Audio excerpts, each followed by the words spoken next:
All right, guys, we're back in the garage with TJ. Got another TJ video for you today. We are doing a hub bearing replacement slash unit bearing, also known as wheel bearings today. I've already knocked out the passenger side last night. Wanted to go through it once, just myself, make sure I didn't hit any snags before I tried to video the driver's side. So today we're going to be doing the driver's side hub bearing on a 2004 Jeep Wrangler TJ. Wanted to hit on a little bit of the equipment you'll need, hand tools and everything to do the job. First off, obviously a jack, got to get the wheel and tire off the ground. We went with Timken, I believe that's how you say it, wheel bearings on this. After doing some research on TJ forums and everything, this seemed like the go-to option for most of the guys. No, they used to be made in America, made in China right there. I know that upset a lot of people. It's really hard to find good parts made in America like this, bearing related stuff anymore, but people still say Timken's the best to go with. So we went with Timken wheel bearings. There's your part number. This is a 2004. I believe the 90s TJs will be a little different. So anyway, back to the tools. Jack, 1/2-inch drive socket, a breaker bar of some sort, a C-clamp for compressing the brake caliper, getting it back on. You need a 36 millimeter 6-point axle nut socket. I believe a regular socket would work as well, but this one's just a really heavy duty one from AutoZone. A 13 millimeter 12-point socket for that bolts the hub assembly to the knuckle. I believe this is a 12 millimeter socket for the brake caliper bolts. A rubber mallet, obviously lug wrench, and just a couple more things. I've got kind of a cheater bar here, pry bar type thing for when I'm prying against the axle bolt. It holds the hub from spinning. A little bit of cleanup supplies. That's about it. First thing you want to do is jack the vehicle up. When I'm jacking the passenger side, or excuse me, the driver's side up, I just go to the bottom of the front differential.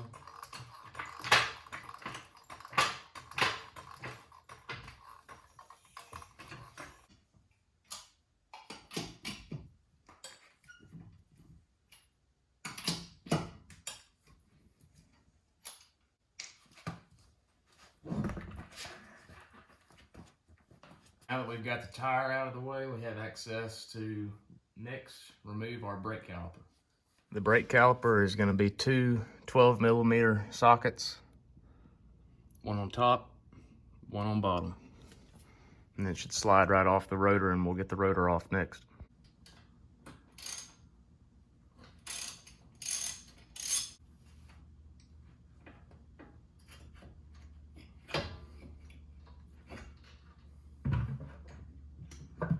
All right, we've got the brake caliper off. It's nice to have a cardboard box or a 5-gallon drum or something like that to set it on. So you obviously don't want to hang it by the brake line. A lot of people zip tie it to this control arm, whatever, just to keep it off the ground. So next we'll pull our rotor off, and then we'll have access to start removing this axle bolt. Just grab the rotor gently, wiggle it off, set it to the side. Little side bit of information. I've got RCV Axleshafts in this Jeep, which apparently do not have the retaining washer and the little, what do you call it, castle nut with a cotter pin through it to retain this 36 millimeter. If you have stock shafts, or probably stock style shafts, you'll have a cotter pin through here you'll have to remove before you can pull this bolt off. All right, we've got the crowbar to keep the hub from spinning as we rotate on this. We're gonna go ahead and try and break this free.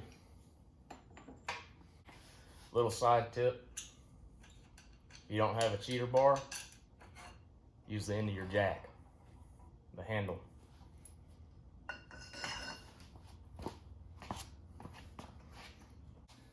Got it. Had to shut the camera off for a minute and get some PB blast on this one. This one was rough.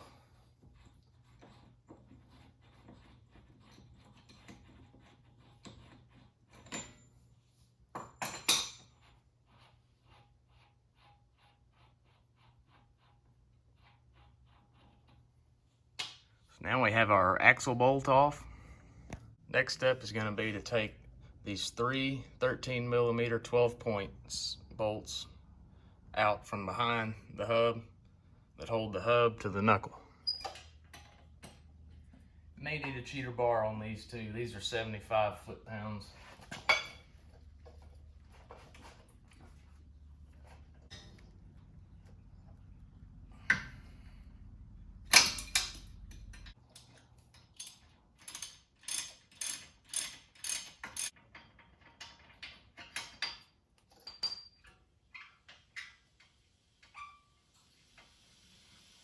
We got all three 12-point 13mm bolts out that attach the hub assembly to the knuckle.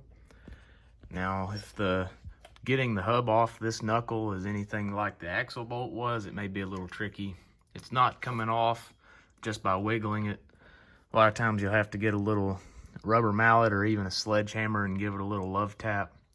And then the other side, I got a screwdriver behind here and just kind of started opening that gap up and slid it out. So we'll see how this one goes.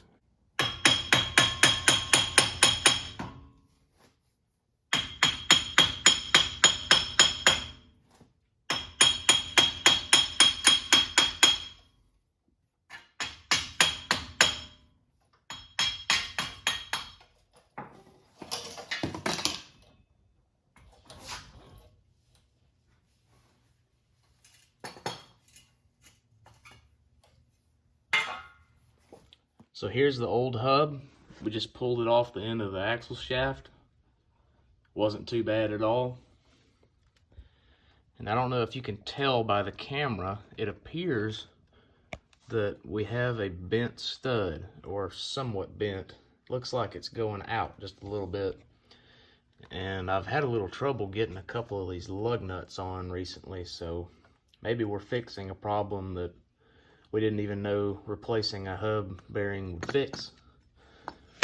Anyway, there's the other side. Looks about like the passenger side. This one's actually got a little bit of noise as you spin it, so maybe some new hubs will do this Jeep some good. So here's the new Timken hub assembly versus the old. I'm pretty sure we actually have a blown hub here.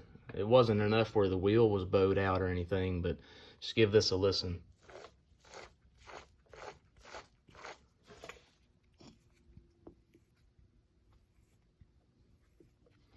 See the difference?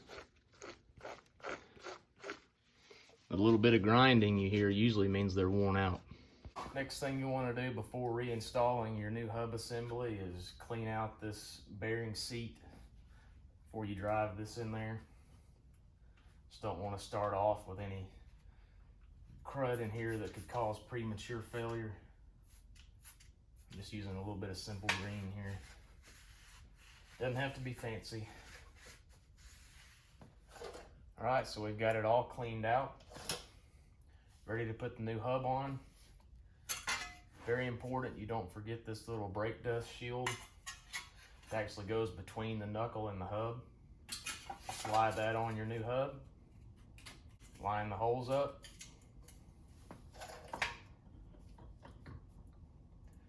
Go ahead and slide it all back on, ensuring that the splines on the new hub line up with the splines on the axle shaft, and you'll feel it engage.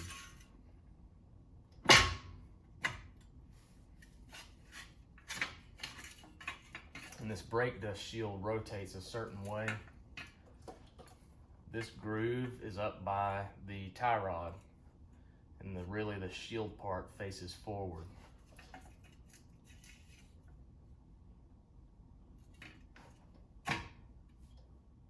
Here's kind of a close-up of what you want it to look like before you reinstall your 12-point bolts. Again, this hole in the dust shield goes right by the knuckle up here for the tie rod. And the dust shield is kind of a semicircle shape, faces forward towards the front of the Jeep. Here comes the wife.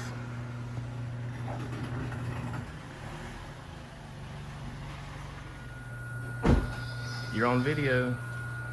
I see that. These 12-point bolts that attach the hub to the knuckle go to 75 foot-pounds. Tool I forgot to mention in the beginning. decent torque wrench.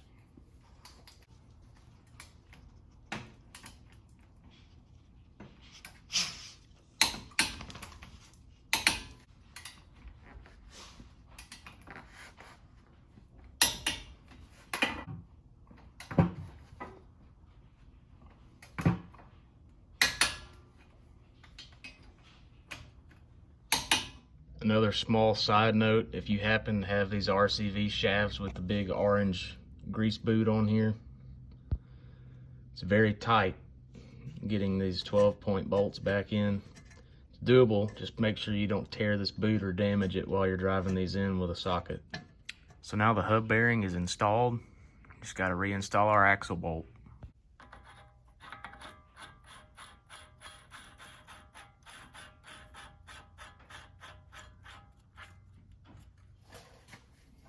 We're ready to torque down our axle bolt. This puppy goes to 175 foot-pounds.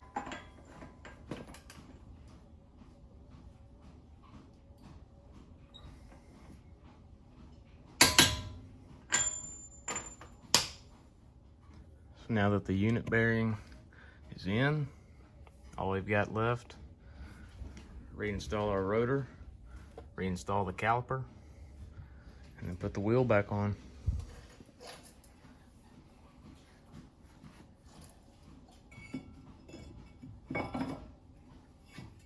Just a little trick if you're struggling to get the caliper back on, get a C-clamp, compress the caliper just a little bit, the internal piston. Just make sure you pop the hood and open this brake fluid reservoir so it can have room for the air to come out as you compress the piston. It should slip right on, no problem if you do that.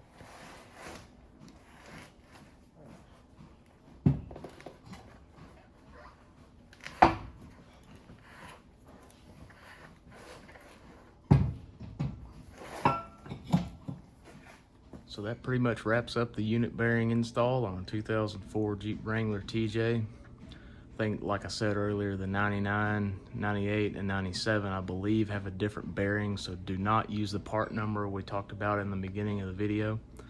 Overall, it wasn't a bad job. About an hour and a half for me while also filming, so just have to have the right tools. That's pretty much it.